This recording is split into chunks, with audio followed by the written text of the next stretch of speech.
Good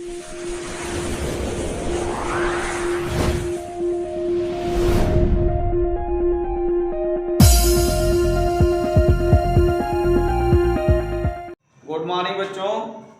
तो आज का टॉपिक रहेगा क्लास 11th मैथ एनसीईआरटी का टॉपिक लेंगे स्ट्रेट लाइन। स्ट्रेट लाइन का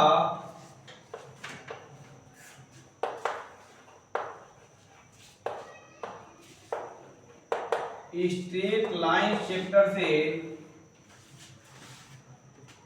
हम कुछ कंसेप्ट देखेंगे। इस कंसेप्ट के पहले ये हम बता दें कि स्टार्टिंग का जो दो फार्मूला हम यहाँ एक्सप्लेन करने जा रहे हैं वो फार्मूला ऑलरेडी क्लास 10th में हम लोग पढ़ चुके हैं, वो क्लास 10th के सिलेबस में था। लेकिन यहाँ इन दिस चैप्टर में भी जो वो क्वेश्चन के अकॉर्डिंग कहीं यूज करना पड़े तो उसको हम अगेन क्या करें, रिकॉल कर लें। सपोज करें ये हमारा एक्स वाई प्लेन है, ये हमारा एक्स वाई प्लेन है, X axis and Y axis, ठीक है। इस एक्स और वाई एक्सिस में यदि हमारे पास कोई 2 पॉइंट दिया है P एंड Q, तो how can find the distance between given 2 points PQ which is placed in the XY plane, ठीक। तो जैसा कि हमें पता है कि ये इसका कोऑर्डिनेट हम मान ले x1 y1 and point Q का कोऑर्डिनेट यदि है x2 और y2, ये दो कोऑर्डिनेट दे रखा है इन दोनों बिंदुओं का।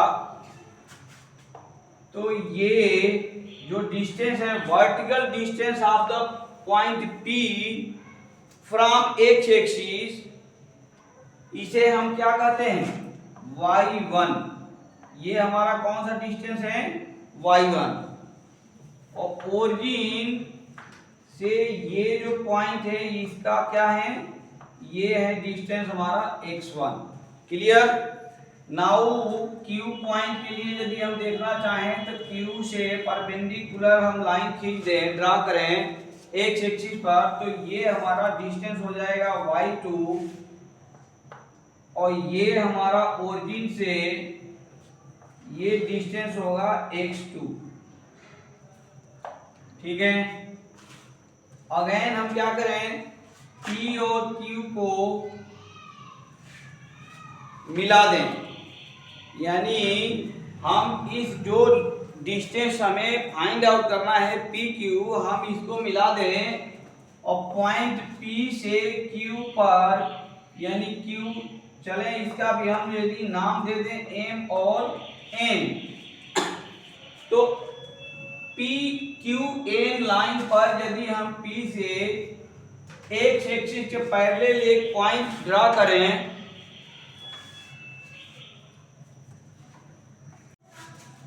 तो जैसा कि ये जो हम लाइन यहां से ड्रा किए ऑन द PN परपेंडिकुलर यानी पैरेलल टू एक्स एक्सिस, ये सपोज करें इसका हम नाम रख दें, चलो हमने नाम रख दिया R, ठीक है। तो PR जो डिस्टेंस है ये फाइंड आउट कर सकते हैं सब्ट्रैक्टेड x1 फ्रॉम x2, यानी x2 से यदि x1 को सब्ट्रैक्ट करें तो ये हमारा डिस्टेंस मिलेगा, यानी ये मिल जाएगा x2 माइनस x1। ये क्लियर हो गया।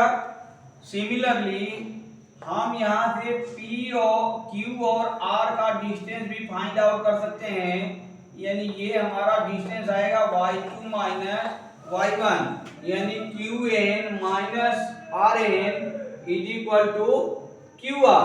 तो ये हमने निकाल दिया y2 माइनस y1 और x2 माइनस x1। अगेन हम इसको ये यदि हम परपेंडिकुलर हम देख रहे हैं, जो परपेंडिकुलर ड्रा कर रखे हैं, तो बाय यूजिंग बौधायन पाइथागोरस प्रमेय, जो कि हम ऑलरेडी क्लास 8th से पढ़ते आ रहे हैं, वो यदि यूज करते हैं तो यहाँ से हमें मिलेगा PQ equal to root PR square plus Q R square, यहाँ पुटअप कर दे वैल्यू, तो ये हो गया x2 माइनस x1 का square plus y2 minus y1 का स्क्वायर। तो इस तरह से bye using this formula we can find out the distance between given two points P and Q which is placed in xy plane. Now next topic यदि हम देखें, now our next topic इससे related जो है वो है कि suppose करें कि हमारे पास कोई एक लाइन है ए और बी गिवन लाइन है, where the coordinate of A equal to x1 y1 and coordinate of B equal to x2 y2। ठीक है, क्लियर। if point C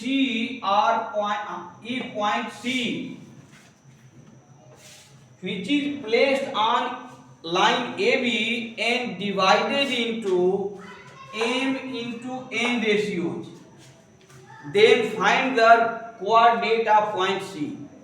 तो हम सी का कोऑर्डिनेट कैसे निकाले, how can find out the coordinate of point C. तो इसके लिए हमने फार्मूला पढ़ रखा है,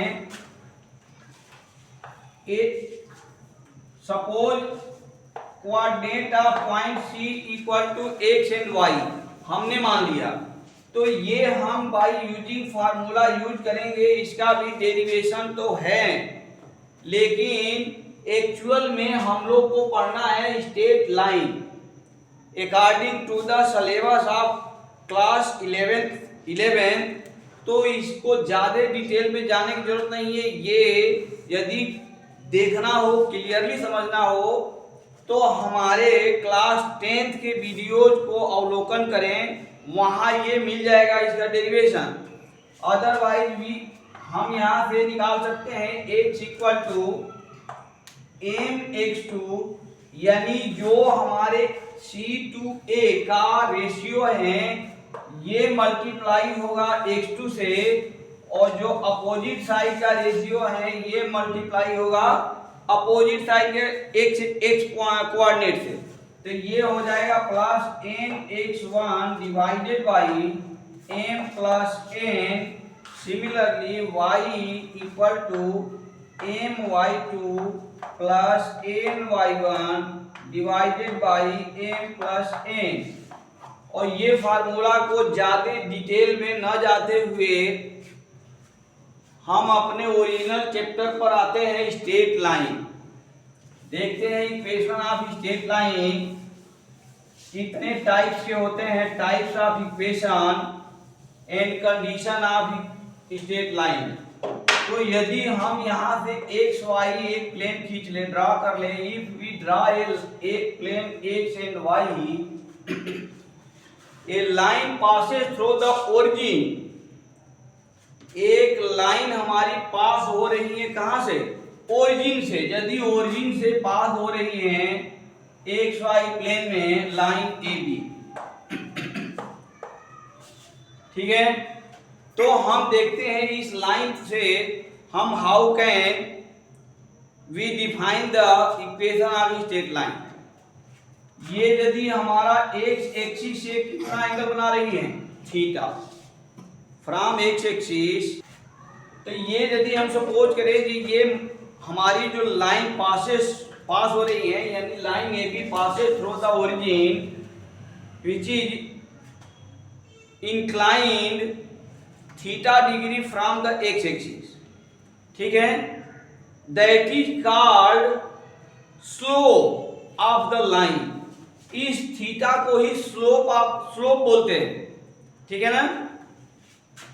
और ये यदि स्लोप को हम डिफाइन करना चाहते हैं, हम इस पर अगेन पॉइंट ले लें P एंड Q, जिसका कोऑर्डिनेट हम मान लें x1 y1 and x2 y2।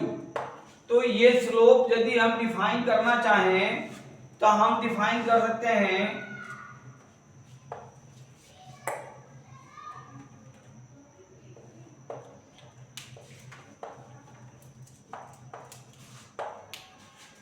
यानी ये जो हमारा P और M जो हम ड्रा किए, कंस्ट्रक्ट किए, PM will be parallel to the x axis, ठीक है। तो this theta equal to this angle, यानी यह एंगल और ये एंगल दोनों हमारा क्या होगा, इक्वल होगा। तो यदि ये इक्वल होगा तो ये ऑलरेडी हमें पता है ये क्या हो जाएगा, x2 माइनस x1, और ये हमारा हो गया QM हो गया y2 माइनस y1। क्लियर है। और ये यदि आ गया तो हम यहाँ से tan थीटा यानी स्लोप ऑफ टेंजेंट, स्लोप यानी टेंजेंट ऑफ दिस लाइन हम निकालना चाहें, tan थीटा इक्वल टू ये हो गया y2 minus y1 divided by x2 minus x1। It is equal to m। ये जो tan थीटा है यानी slope of tangent of the line वो m से डिनोट करते हैं। तो m इक्वल टू हमारा क्या मिल गया, m equal to y2 minus y1 divided by x2 minus x1। तो यहां से गिवन लाइन का हम क्या फाइंड आउट कर सकते हैं, स्लोप फाइंड आउट कर सकते हैं, ठीक है। नेक्स्ट, अब यदि हम देखें कि हमारे पास यदि दो लाइन दिया हुआ है, इफ, अब इसका कंडीशन हम देखना चाह रहे हैं, यदि दो लाइन है हमारे पास एक्स वाई प्लेन में, एक्स वाई प्लेन में, एक्स और वाई प्लेन में हमारा दो लाइन जा रही है, कोई भी दो लाइन जा रही है, सपोज करो ये जा रही है और सेकेंड लाइन मान लो ये जा रही है, यानी ए बी सी डी, ये दो लाइन जा रही है, ठीक है। लाइन ए बी का स्लोप सपोज करें m1 है, if slope of line A B equal to m1, if slope of line AB equal to m1 and slope of line CD equal to m2, ये यदि हम मान लें तो how can we define these lines is parallel or perpendicular with each other। ये हम कैसे define करें, यदि हमारे पास कोई भी दो लाइन दिया हो, दोनों लाइन का स्लोप हमें पता है m1 और m2, यानी टेंजेंट हमें पता है m1 और m2, तो how can we define this line is parallel और परपेंडिकुलर विद ईच अदर, ये हम कैसे डिफाइन करें। तो हम खूब आराम से इसको डिफाइन कर सकते हैं। अब यहां से चेक करें हम,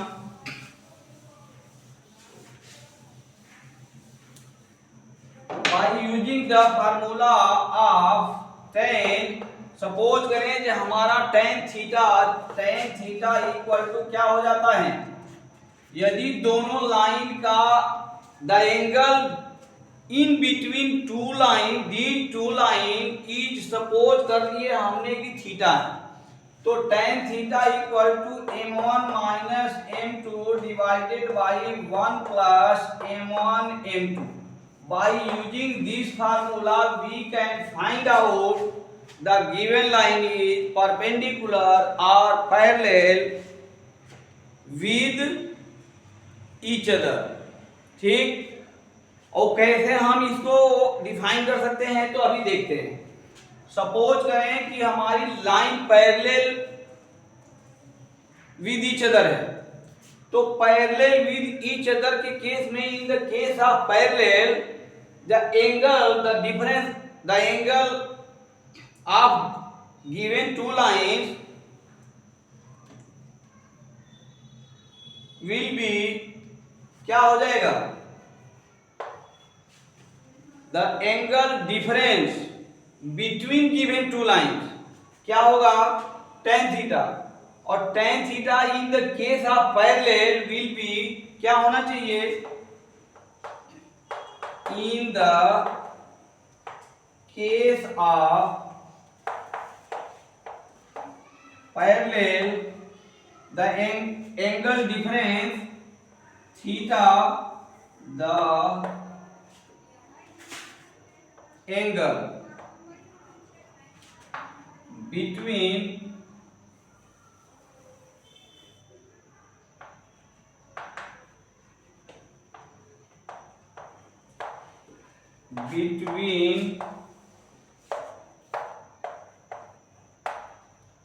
two lines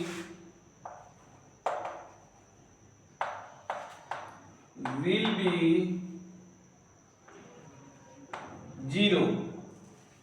ये एंगल का वैल्यू कितना होना चाहिए, 0 हो जाना चाहिए। तो यहां यदि हम tan 0 रख दें, tan 0 डिग्री, तो tan 0 की वैल्यू कितना होता है, tan 0 equal to 0, tan 0 equal to 0। Clear है? तो tan 0 इक्वल टू 0, तो इसका मान कितना आ गया, 0। इट मीन्स कि 0 equal to m1 minus m2 divided by 1 plus m1 m2। Clear? Cross multiplication हम यदि कर दें तो हमें क्या मिल जाएगा, m1 minus m2 equal to 0। It means m1 equal to m2। यहां से ये क्लियर हो गया कि यदि दोनों का टेंजेंट यानी m1 और m2 इक्वल हैं न्यूमेरिकल वैल्यू में, तो हमारी गिवन लाइन क्या होगी, पैरेलल टू ईच अदर होगी। अदरवाइज यदि हमें परपेंडिकुलर का केस देखना हो तो परपेंडिकुलर के केस में हमारा थीटा की वैल्यू क्या हो जाएगा, थीटा इज इक्वल टू होगा 90 डिग्री, और tan 90 यदि हम यहाँ पुटअप कर दें तो tan 90 के वैल्यू क्या होता है, 1/0। tan 90 के वैल्यू क्या हो जाएगा, 1/0 यानी इनफाइनाइट। क्लियर? तो यहां से हम वैल्यू पुटअप करें, 1/0 equal to m1 plus m1 minus m2 divided by 1 plus m1 m2। ये क्रॉस मल्टीप्लिकेशन कर दें तो हमें मिल जाएगा 1 plus m1 m2 equal to 0। It means m1 m2 equal to minus 1 और m1 equal to minus 1/m2। तो ये हमारा कंडीशन आ गया परपेंडिकुलर टू ईच अदर, यानी गिवन लाइन यदि हमारी परपेंडिकुलर हैं तो ये रिलेशन सेटिस्फाई होना चाहिए, और पैरेलल हैं तो m1 equal to m2 satisfy होना चाहिए। Now next topic of this chapter will be in the next videos। और ये यदि आप लोगों को वीडियो अध्ययन अध्यापन में हेल्पफुल हो, रुचिकर हो, तो कृपया लाइक सब्सक्राइब और शेयर करना अवश्य न भूलें, क्योंकि हमारे देश के जो प्रधानमंत्री हैं उनकी जो आंतरिक विचारधारा के अकॉर्डिंग सबका साथ सबका विकास के तहत ये चैनल कार्य कर रहा है। तो कृपया घर बैठे increase your mind power and complete your syllabus for the future. Thank you very much. जय हिंद, जय भारत।